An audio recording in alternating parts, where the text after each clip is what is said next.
갈라디아서 3장 19절부터 29절 말씀. 갈라디아서 다같이 일어나셔서 3장 24절부터 25절 다같이 보시겠습니다. 3장 24절 25절 24절 제가 읽고요. 다같이 25절 읽겠습니다. 24절 제가 먼저 읽겠습니다. 그런즉 율법은 우리를 그리스도께로 인도하는 훈육 선생이었으니 이것은 우리로 하여금 믿음으로 의롭게 되게 하려 함이라. 다같이 읽겠습니다. 그러나 그 믿음이 온 후에는 우리가 더 이상 훈육 선생 아래 있지 아니하도다. 아멘. 우리는 율법이 사람을 의롭게 할 수 없음에 대해 계속 보고 있습니다.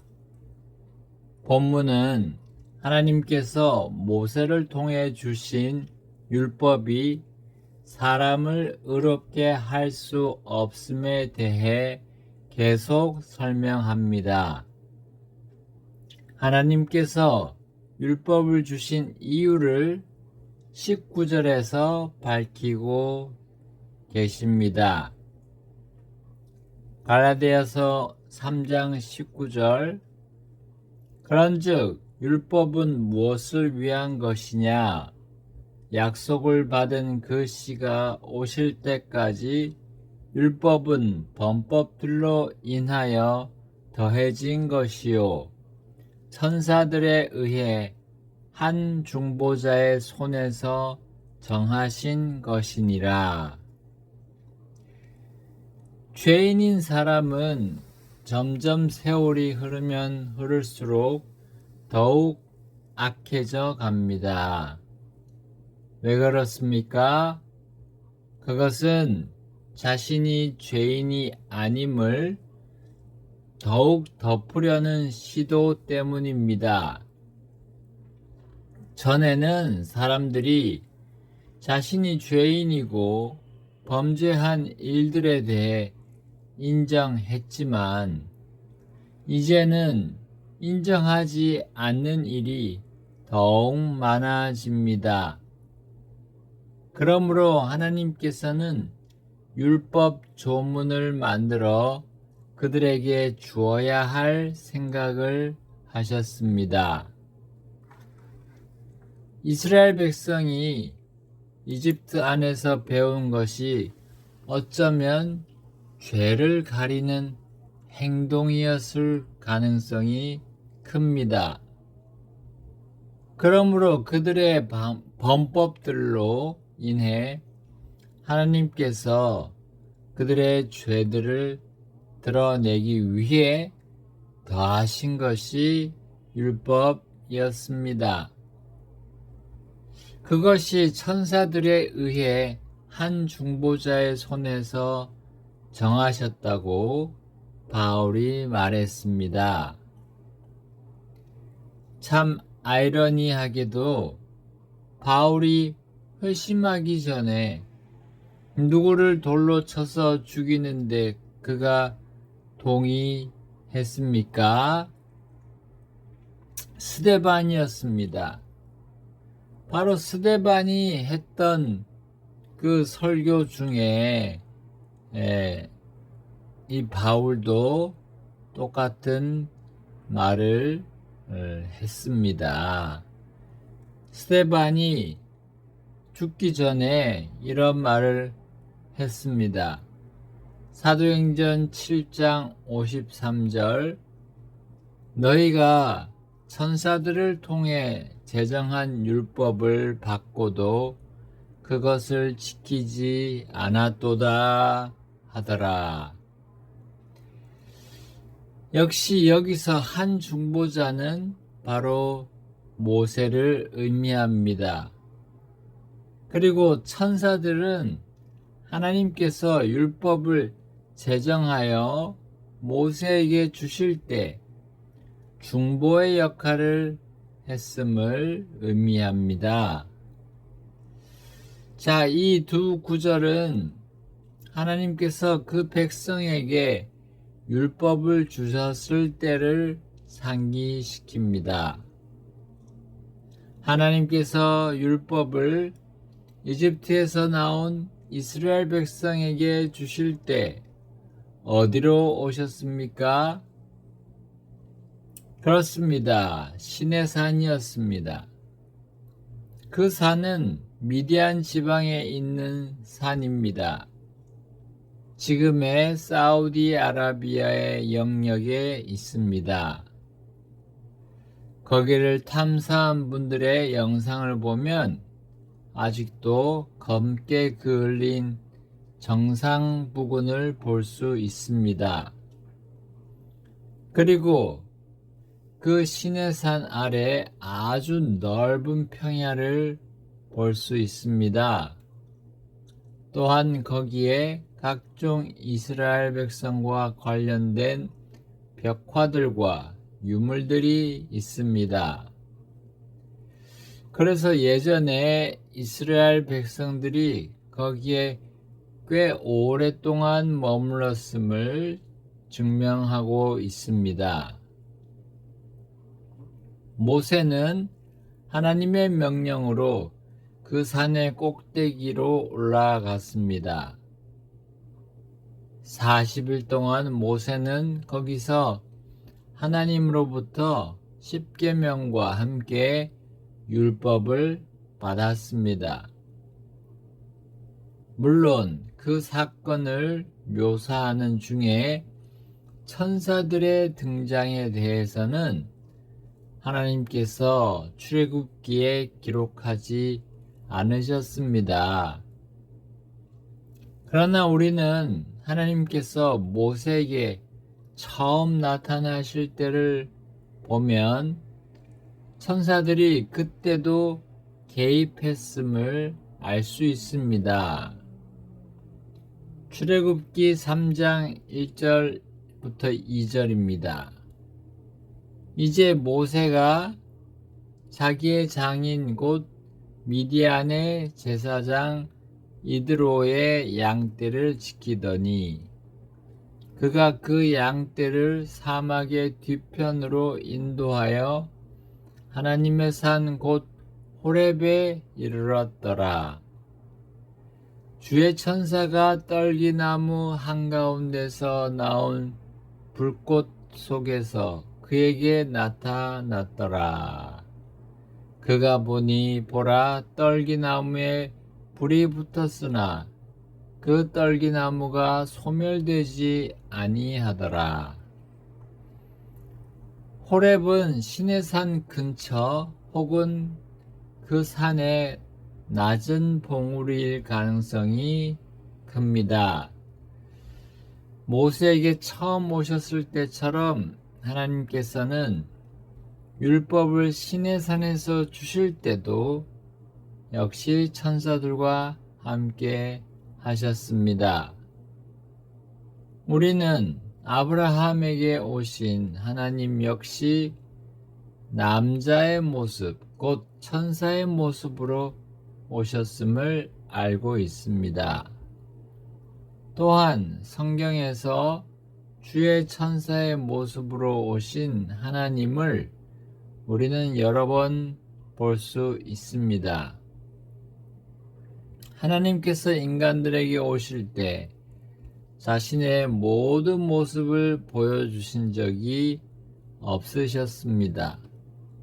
항상 천사의 모습, 곧 인간 중 남자의 모습으로 오셔서 그들과 만나셨습니다. 스데반과 바울이 알고 있던 유대인들이 율법을 받았을 때를 우리는 성경에서 알 수 있습니다. 모세를 자신과 이스라엘 백성 사이에 중보자로 세우셔서 그들이 죄인임을 확실히 드러나도록 율법을 주신 하나님이십니다. 또한 그때 천사들을 사용하셔서 하나님 자신과 모세 사이에서 중보 역할을 하게 하셨습니다. 그래서 율법은 하나님께서 주신 완전하고 선하며 거룩한 것임을 드러내셨습니다. 그러므로 우리는 모세 혹은 천사를 경배할 필요가 없습니다. 오늘 본문 갈라디아서 3장 20절에 이제 중보자는 하나만의 중보자가 아니로되 오직 하나님은 하나이시니라. 하나님만이 율법을 주시는 유일한 분이십니다. 하나님 그분이 입법자이십니다. 그리고 율법을 왜 주신 것인지 그 목적도 세우신 분이 유일하신 한 분 하나님이십니다. 불완전한 사람이 완전한 율법을 지킬 수 없음을 알도록 유일한 입법자 하나님께서 그것을 보여주셨습니다. 모세가 그 율법을 받고 있을 때 이스라엘은 무엇을 하고 있었나요? 금송아지를 만들어 그것에게 경배하고 있었습니다. 또한 율법을 받고 나서 그들은 어떻게 반응했나요? 우리가 그 모든 것을 지키겠습니다. 라고 했습니다. 그러나 며칠 가지도 못한 채 그들은 하나님 앞에서 불평하고 불신하며 불순종하는 범죄를 저지르지 않았습니까? 율법을 지키려고 하면 할수록 이스라엘 백성은 더욱 자신들이 범죄하는 극악한 죄인임을 발견할 뿐이었습니다. 하나님께서 그들을 의롭게 하시려고 율법을 주신 것이 아니었기 때문입니다. 바로 그들이 극도로 사악한 마음을 가지고 있음을 보여주려고 율법을 제정하셨습니다. 그들이 그 마음으로 하는 일은 다만 죄악일 뿐임을 깨닫도록 율법을 주셨습니다. 그러면 죄악을 드러내기만 하는 율법은 하나님의 구원의 약속과는 정반대에 있는 것입니까? 율법은 아브라함의 믿음의 씨에게 주는 상속 유업을 거스르는 것인가요? 본문 갈라디아서 3장 21절 22절 읽겠습니다. 21절 그러면 율법이 하나님의 약속들을 거스르는 것이냐? 결코 그럴 수 없느니라. 이는 만일 생명을 줄 수 있는 율법을 주셨더라면 진실로 의가 율법에 의해 있었을 것이기 때문이라.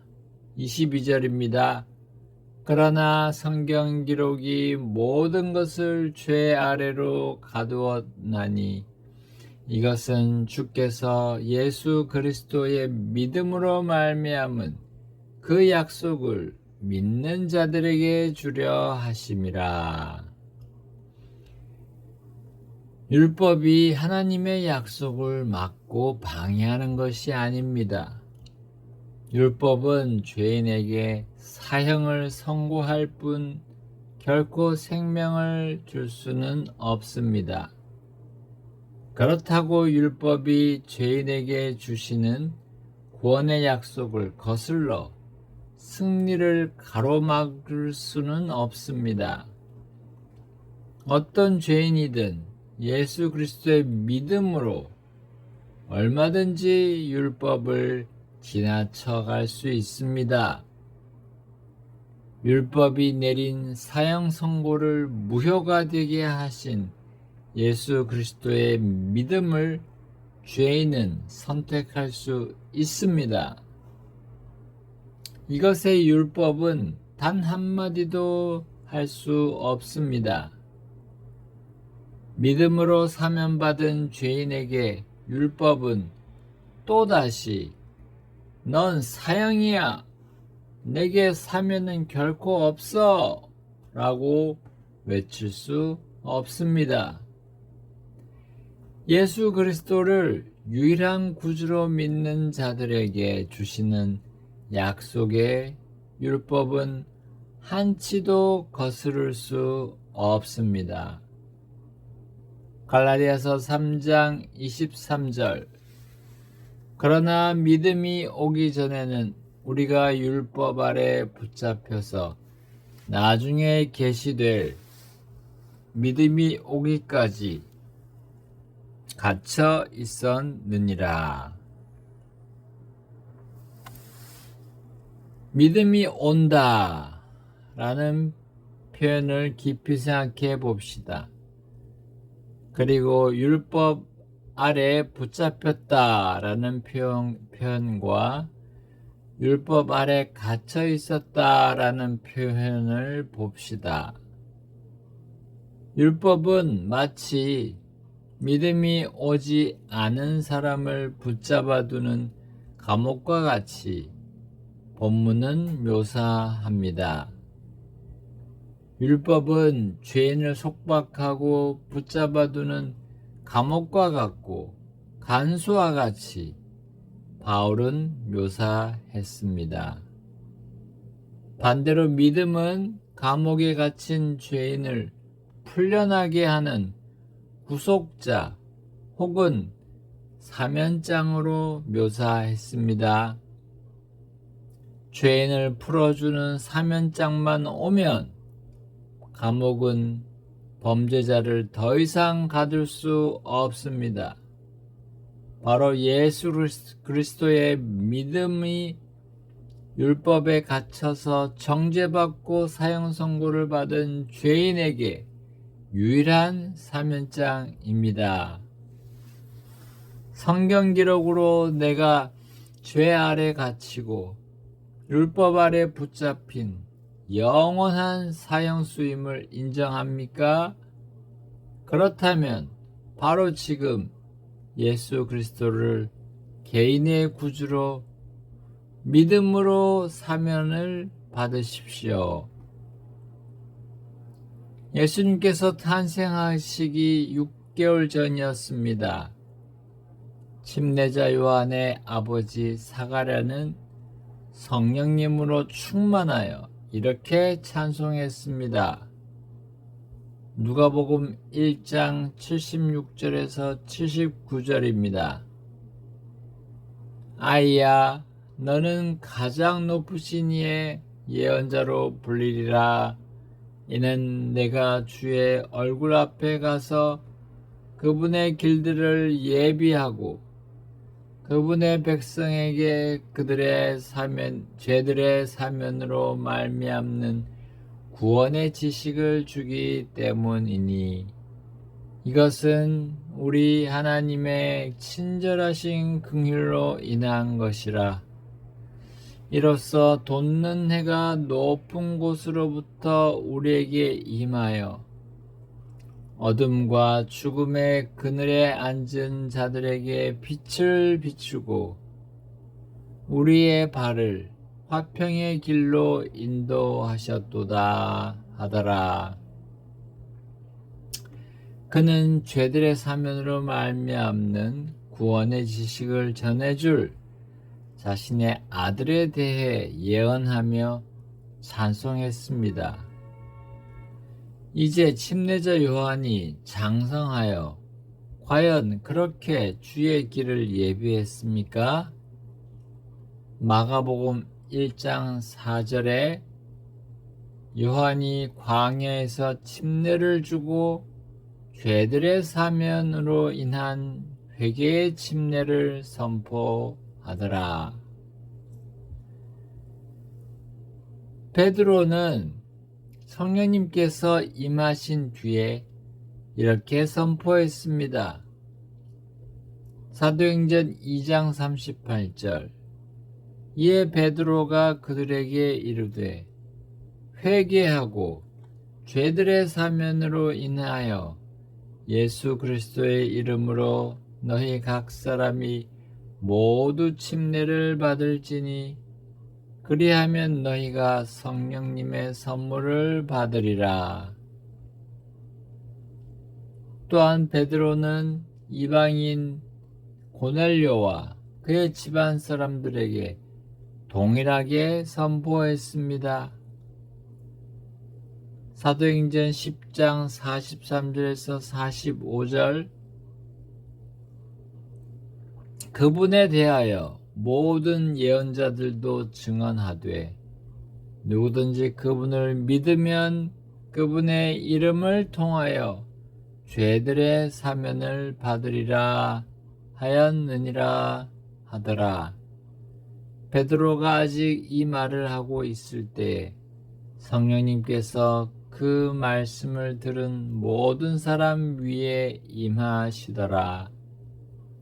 할례에 속한 믿은 자들 곧 베드로와 함께 온 많은 자들이 심히 놀랐으니 이는 이방인들 위에도 성령님의 선물이 부어졌기 때문이더라. 율법 안에 갇혀 있는 유대인들과 율법 밖에 갇혀 있는 이방인들 모두에게 예수님은 죄들의 사면장이십니다. 예수님께서 이렇게 말씀하셨기 때문입니다. 마태복음 26장 28절 이것은 죄들의 사면을 위해 많은 사람을 위해 흘리는 나의 피 곧 새 상속 언약의 피니라. 히브리서 9장 22절 또 율법에 의해 거의 모든 것들이 피로써 정결하게 되나니 피 흘림이 없이는 사면이 없느니라. 예수님께서 뱀에 의해 발꿈치가 상하셨습니다. 왜 그러셨습니까? 우리의 죄들의 사면을 위해서였습니다. 죄와 율법 아래 사로잡혀서 어둠 속에 살아가는 우리를 풀어주시기 위함이었습니다. 피 흘림이 있어야 죽음의 그늘에서 구할 수 있습니다. 피로써 정결하게 되는 것이 율법에 명시되어 있습니다. 그러나 사람의 피로는 될 수 없습니다. 동물의 피로도 될 수 없습니다. 이것을 위해 반드시 죄 없는 피가 요구되었습니다. 오직 한 분 예수님의 피만이 우리를 율법의 영원한 사형 선고를 무효가 되게 합니다. 노력하여서 하나님께 가려 하지 말고 오직 예수님의 피만 믿으십시오. 율법에는 실제 피가 없습니다. 율법에는 단지 피 그림자만 있을 뿐입니다. 소와 양과 염소의 피는 실체이신 예수님의 피를 상징하는 그림자일 뿐입니다. 이스라엘 백성들은 율법 안에 있는 의식법을 지킴으로 결코 의롭게 될 수 없었습니다. 그 의식법이 가리키는 실체를 미리 보는 믿음으로 그들은 의롭게 될 수 있었습니다. 미래에 오실 메시아, 그리고 그 예수님이 흘리실 피를 미리 보는 믿음으로 그들은 의롭게 되었습니다. 반면에 지금의 성도들은 과거에 오셨던 메시아이신 예수님의 피를 보는 믿음으로 의롭게 되었습니다. 이것이 우리를 영원한 감옥에서 풀려나게 한 사면장이었습니다. 이 사면장은 지금도 유효합니다. 모든 사람에게 유효합니다. 모든 사람이 목숨이 붙어 있을 동안 유효합니다. 죽음이 언제 찾아올지 그 어떤 위인도 알 수 없습니다. 아무리 기술이 발달해서 사람이 수백 년 혹은 수천 년을 살 수 있다고 해도 사람의 생사 화복은 하나님의 손 안에 있습니다. 그래서 성경은 지금이 받아주시는 때요, 지금이 구원의 날이라고 선포하고 있습니다. 고린도후서 6장 2절입니다. 자, 하나님께서 율법을 주신 이유와 목적은 무엇입니까?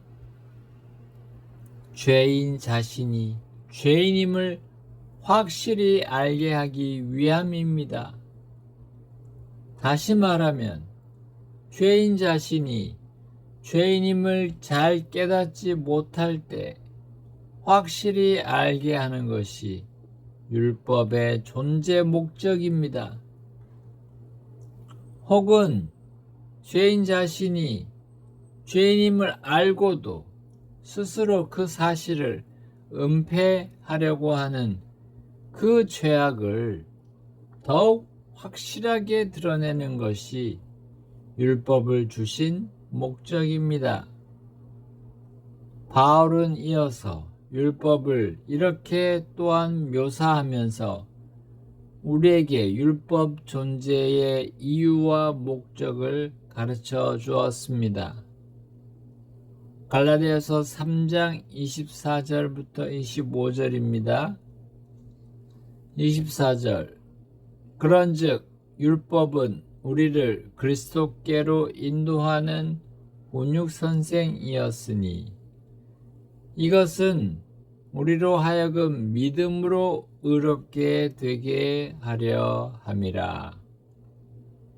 25절 그러나 그 믿음이 온 후에는 우리가 더 이상 훈육선생 아래 있지 아니하도다. 아멘. 율법은 훈육선생과 같습니다. 로마 시대의 중상류층 가정에는 훈육선생이 있었습니다. 파이다고구스라고 불린 그들은 노예들 중에 선발하였는데 7세 이상의 주인의 아들을 돌보는 임무를 맡았습니다. 그들은 지식 전달보다는 생활 지도와 예절 교육 그리고 신변 보호가 주된 임무였습니다. 그는 주인의 아들을 그림자처럼 따라다녔습니다. 심지어 그는 아들의 걸어다니는 양심이라고 불렸습니다. 그는 그 아들의 등하굣길도 함께 동행하며 책가방을 대신 들어주면서 위험으로부터도 보호했습니다. 또한 그의 말하는 법과 걷는 법과 옷 입는 법 그리고 식사 예절 등을 엄격하게 가르쳤습니다. 수업 때 태도를 감시하고 집에 돌아오면 복습까지도 도왔습니다. 훈육 선생의 훈련을 한마디로 말하면 메가야기다 였습니다. 곧 그는 주인으로부터 체벌권을 부여받았습니다. 그는 가죽 채찍이나 회초리를 사용했습니다. 이 훈육은 그 아들이 약 14에서 15세, 16세에 성인이 되기까지 엄격하고 혹독하게 진행되었습니다.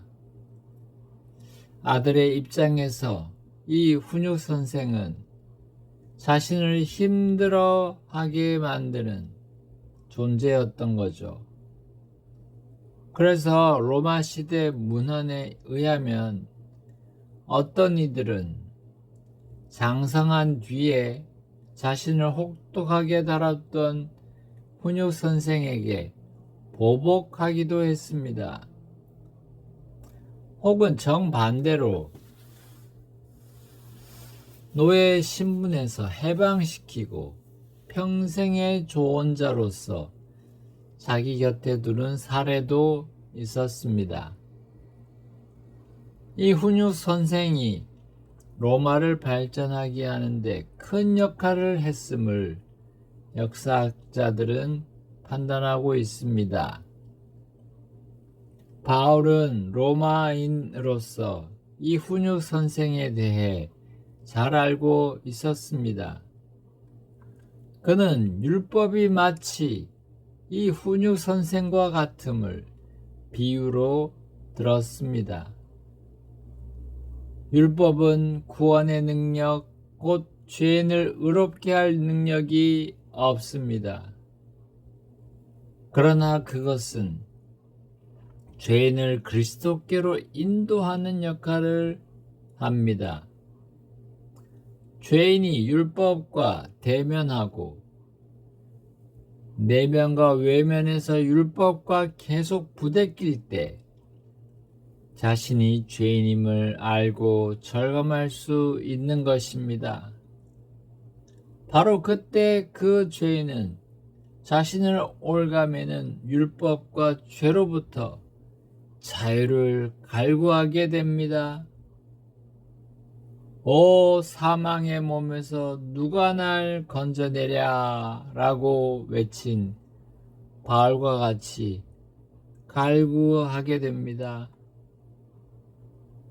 물론 이 강력한 갈구와 외침은 바울이 구원받은 후에 외친 것입니다. 그러나 오직 죄의 성품만 마음속에 가지고 있는 구원받지 못한 죄인들도 마찬가지입니다. 이러한 외침으로 그리스도를 믿고자 갈구하는 자리로 나아가게 되는 것입니다. 이것은 믿음이 오기를 영원한 감옥에서 갈구하는 모습입니다. 풀려나기를 이렇게 그들은 간절히 원하게 되는 것이죠. 나 좀 살려주세요. 나 좀 여기서 꺼내주세요. 제발요. 저는 여기서 나가고 싶어요. 저 훈육 선생은 나를 감시하고 나를 지적하고 나를 죄인으로만 몰고 가요. 저 훈육 선생은 노예니까요. 자유가 없는 노예잖아요. 그러니 나를 자유롭게 할 능력이 없어요. 저를 자유롭게 풀어주실 분 없나요? 자, 이런 자에게 예수 그리스도께서는 반드시 찾아가셔서 그를 영원한 죄인의 감옥에서 석방해 주십니다. 그분이 흘린 피의 사면장이 그분의 손에 들려있기 때문입니다. 주님은 그 사람을 훈육 선생의 손에서 건네받으십니다. 그리고 성인으로 공표하십니다. 이것이 바로 로마 시대에 행해진 입양의 의미였습니다. 훈육 선생의 손에서 빠져나오는 자유의 날은 그 아들이 상속자로 책봉되는 날입니다. 그리고 그들은 성인의 옷, 곧 상속자의 옷으로 갈아입습니다. 갈라디아서 3장 26절 27절입니다. 26절 이는 너희가 모두 그리스도 예수님을 믿는 믿음에 의해 하나님의 자녀들이 되었기 때문이라. 27절 이는 너희 중에서 그리스도 안으로 침례를 받은 자는 다 그리스도로 옷 입었기 때문이라. 아멘. 자유인은 더 이상 차별이 없습니다.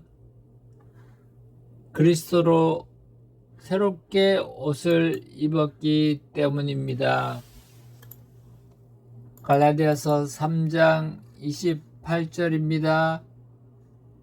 거기에는 유대인이나 그리스인이나 매인자나 자유로운 자나 남자나 여자가 없나니 이는 너희가 모두 그리스도 예수님 안에서 하나이기 때문이라. 아멘. 또한 아브라함의 씨, 약속에 따른 상속자이기 때문입니다. 29절 또 너희가 만일 그리스도의 것이라면 곧 아브라함의 씨요 약속에 따른 상속자들이니라. 아멘. 예수 그리스도를 믿는 믿음만이 우리를 의롭게 하고 우리를 영원한 상속자로 책봉하는 것입니다. 율법의 그 훈육 선생에서 우리는 구원받아 영원한 자유를 누리게 되었습니다. 주님께 감사와 찬양을 드립시다. 그리고 오늘 혹시 믿지 않는 분이 계시다면 아직도 예수 그리스도를 개인의 구주로 영접하지 않은 분이 계시다면 오늘이 또 기회의 날입니다. 구원받을 기회의 날입니다. 이 기간이 언제까지 지속될지 모릅니다. 이 기회가 계속되지 않습니다. 우리는 내일을 자랑할 수 없습니다. 오늘 이 시간 주님 앞으로 나와서 내가 죄인입니다. 나는 영원한 속박 속에 빠져 있습니다. 잡혀 있습니다. 영원한 감옥 속에 있습니다. 저를 건져 주십시오 하고 외치실 때 주 예수님께서 오셔서 여러분을 붙잡으십니다. 그리고 영원한 속박에서 건져 주십니다. 율법이라는 그 훈육 선생, 그리고 전통이라는 그 훈육선생 안에서 여러분 나오지 않으시겠습니까? 거기 있으면 여러분이 의롭게 될 수 없고 영원한 멸망으로부터 구원받지 못합니다. 구출받지 못합니다. 오늘이 구원의 날입니다. 주님께 부르짖으십시오. 주님의 이름을 부르십시오. 그때 주님께서 여러분을 건져 주실 것입니다.